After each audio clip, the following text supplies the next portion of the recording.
দেশে ফ্যাসিবাদী শক্তি যেন আবারও পুনরুত্থান না হয় সেজন্য সবার মধ্যে ন্যূনতম ঐক্য বজায় রাখার আহ্বান জানিয়েছেন বিএনপির সিনিয়র যুগ্ম মহাসচিব রুহুল কবির রিজভী।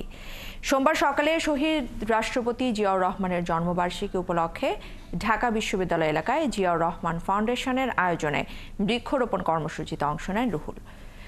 তিনি এ সময় পতিত সরকারের সমালোচনা করে সাংবাদিকদের বলেন, ক্ষমতায় থাকাকালীন তারা মানুষের কল্যাণে কাজ করেনি, দেশ ছেড়ে পালিয়ে দিল্লিতে এখন ফ্যাসিবাদের কেন্দ্রীয় কার্যালয়ে পরিণত করেছে বলেও মন্তব্য করেন তিনি।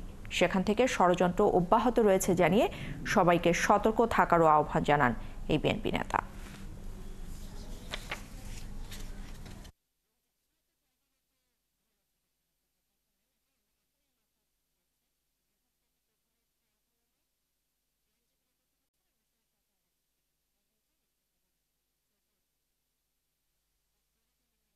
আজকে যারা পলাতক, যারা মানুষের সম্পদ, মানুষের টাকা যারা পাচার করেছে, যারা গোটা দেশকেই একটা হুন্ডি অর্থনীতির চক্রের মধ্যে যারা বেঁধে ফেলেছিল, তাদের যেন আবার পুনরুত্থান না ঘটে।